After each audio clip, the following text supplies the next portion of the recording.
I'm about to ride over 6,000 kilometers from Kenya to Nigeria on my motorcycle, and I'll be going through countries like South Sudan, Central African Republic, Cameroon.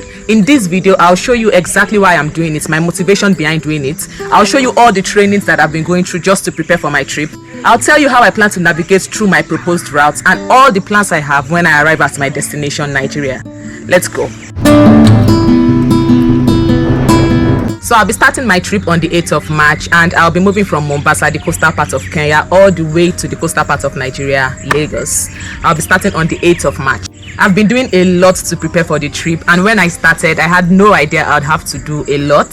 But when you are doing everything by yourself, well, that's expected. I'll be dividing this video into 4 parts. First, my motivation behind doing this. Second, my preparations, everything I've been doing. Third, the proposed route. I'll talk you through how I plan to navigate through these places. And number 4, the destination. I'll tell you my plans immediately I get to my destination, Nigeria. So I'll start by talking about why I'm doing this, the motivation behind it. You see, since I was a child, life has thrown me a lot of rubbish, a lot of bullshit, and I've taken everything thinking life will get better. But then I came to realize that it won't get better until I make it better for myself. When I was 23, I was involved in a car accident that would forever change my life. The 2 people beside me died. I survived, but I landed on a wheelchair for several months until I did surgery that had screws and rods holding my spinal cord. I spent several months on the wheelchair thinking I would never walk again, and I was just 23. So when the surgery happened and I was finally able to walk after several months of physiotherapy, I'm sure you'd understand how my life changed, how I became hyperactive, I became free, I became so energetic. I just wanted to do everything. I wanted to see the world, I wanted to explore the world. Because in truth, I am not supposed to be here. I'm supposed to be on the wheelchair or dead. I'm not supposed to be here. Then why not make the most of this beautiful life I have? I have taken so many crazy decisions in my life because I believe life is for the living. Even though I know how challenging it will be to ride solo from Kenya to Nigeria, I'm doing it to prove something to myself. I run the trajectory of my life. I am the owner of my life. Situations and circumstances don't define my life. I will do whatever the fuck I want to do, whether whatever situation likes it or not. And that's what I'm trying to prove to myself. I want to break boundaries every day. I want to do the unthinkable, the impossible, because I am not supposed to be here. I'm the boss of my life. I'm the one who controls whether or not things would put me down, whether or not I would make it in life. I'm the one who controls it, not my situation. So I am the boss of my own existence. Another reason why I'm doing this is because I want to convince people that this can be done. You can travel without breaking the bank. On Instagram, when I announced that I am traveling, a lot of white motorcyclists sent me messages telling me that they've never seen a black person do this, especially through the route I'm proposing that I'm going. They've never seen a black person. I want more people to do this. I want more people to see that it is doable if you set your heart to it. Like, I'm a single black girl who is about to do this, and I am scared, but I'm doing it anyway. I'm not having to break the bank. I might not be traveling in the cheapest way. I might not be backpacking. I'm traveling with a vehicle, but at the same time, I'll be going through these conditions, and I'll be showing you every condition with every budget. I'll be showing you how you can travel with every budget, any kind of budget you go with. I'm going alone, I'm going without any help, and I will do it all by myself. I want people to see that this is doable, this can be achieved. So let's talk about everything I've been doing to prepare for my trip. I've been doing a lot. I've been making a lot of contacts. I've been getting a lot of information. But the truth is, for as long as I'll still be in Kenya, I'll keep preparing. So when I start in Mombasa, I'll be riding within Kenya for the first few days, for at least a week. So all those time will still have me preparing for everything I'll encounter along the way. But as part of my preparation, I decided to do some training. If you remember Coach Micah, he was the one who trained me on how to ride a motorcycle in Nairobi. And then he came to Diani thereafter. This time, a colleague of his came to Diani all the way from Nairobi, and then I did some training with him. So I bought my motorcycle last year, July, and I had only trained for about 4 months before I left it to go to Nigeria and stayed in Nigeria for 3 months. So basically, I had lost most of my skills. So there were so many things to be taught, so many things to relearn when I decided to train again. On the first day of training, I met him at the Ebaide rendezvous, and he took me to the training ground.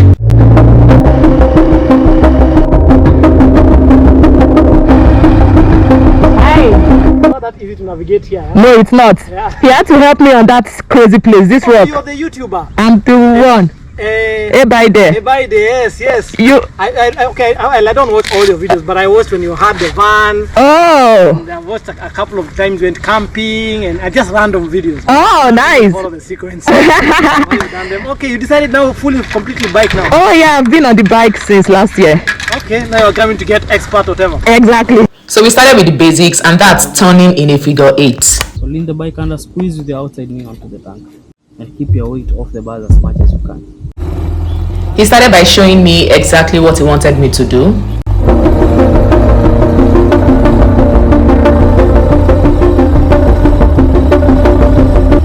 And even though I made more mistakes than I should have, well, I spent some time doing it. If you watch the vlog I made with Coach Micah, you'd see that I was too scared of standing on the bike. I was shaking like a leaf. Well, it looks like it's time for me to shake like a leaf again.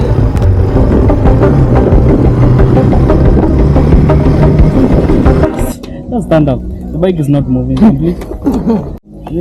Don't worry, I'm holding the bike. Yeah? So that's the position you should be in. I know you're a bit taller, so your knees come up slightly here, yeah? No, don't bend it forward. So your hips are going to go back like this. Open. Yeah, that's the position you should be. Of course, you're held with the up, you're looking where you're going. Okay.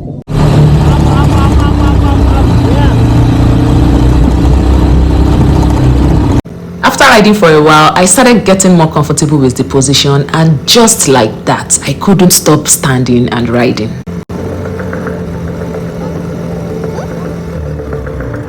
Okay, much better. Shit. I did it. But you see, at least in my head. Yeah. I can start now. Yeah.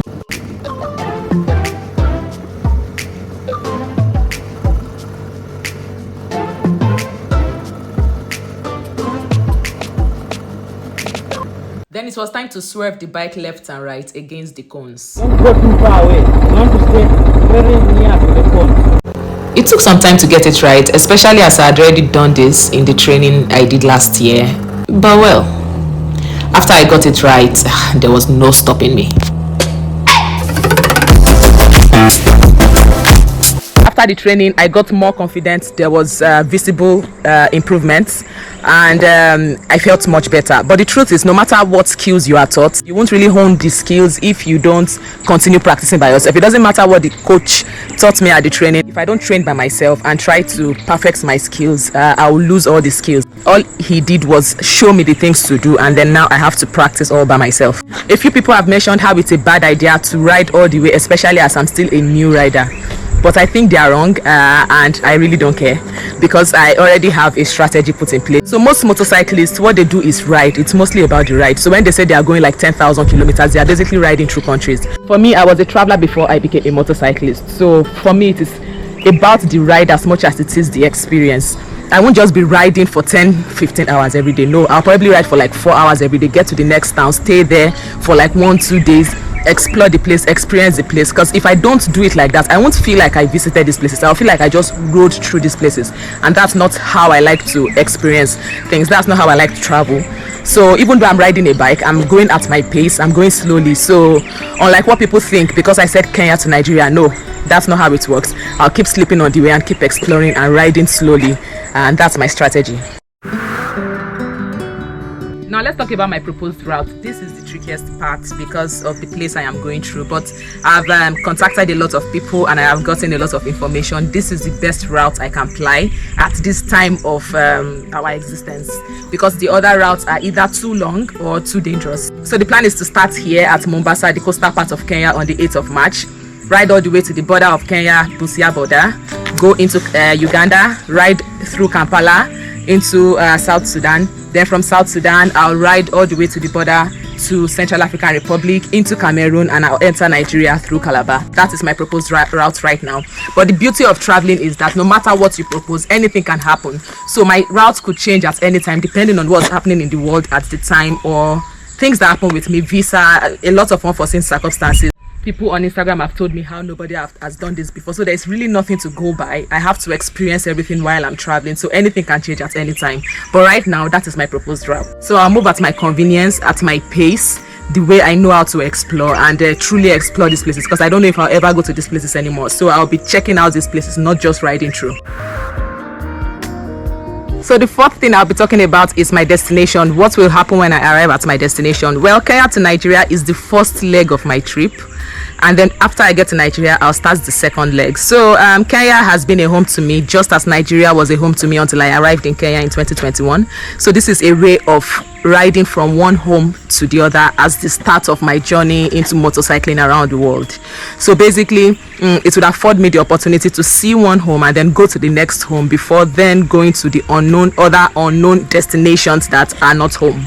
The second leg of the trip would be Nigeria to Morocco, but that's after I've rested in Nigeria for about a month. I'll stay there and relax, take in the journey, think about the mistakes I made and try to amend them for the second leg. But for now, we would be concentrating on the first leg, which is Kenya to Nigeria. Since I started preparing actively for the trip, I've had multiple feelings, but the one on top is excitement.